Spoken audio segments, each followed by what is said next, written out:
अभिनेत्री म्हणून तू शब्दातून, देहबोलीतून अशी जेव्हा व्यक्त होत असतेस, तर त्यावेळेला कधी-कधी ना गद्यातून पद्यातही जाण्याची वेळ येते हं.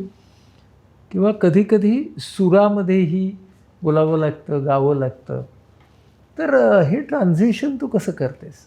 आत्ता आमचं करुणाष्टकेमध्ये प्राजक्त देशमुखने लिहिलेलं गाणं आहे आणि हे जे आमचं नाटक आहे ते अर्थातच बायकांबद्दल आहे. 1890 सालातलं हे नाटक आहे आणि त्यांच्या एका लढ्याबद्दलचं नाटक आहे. ते काय आहे हे तुम्हाला नाटक पाहिल्यावरच कळेल.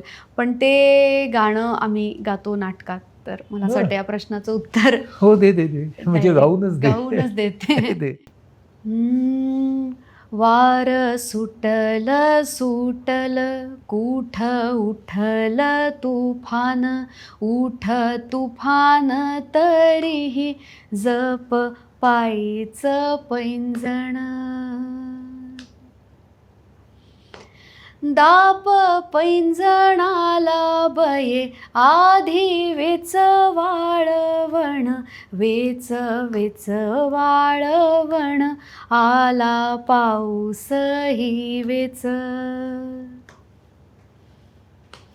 आला पाऊस गवेच मोर मनाचा ग नाच मनी नाचू दे ग त्याला नको बाहेरचा थांग नको बाहेरच वार तेला आंबाड्यात बांध लाव कडी कोयंडा ग सोड आंबाड्याच भान वार सुटल सुटल कुठ उठल तुफान उठ तुफान तरीही जप पायीच पैंजण. वाह! वाह! वाह! क्या बात है! क्या बात है!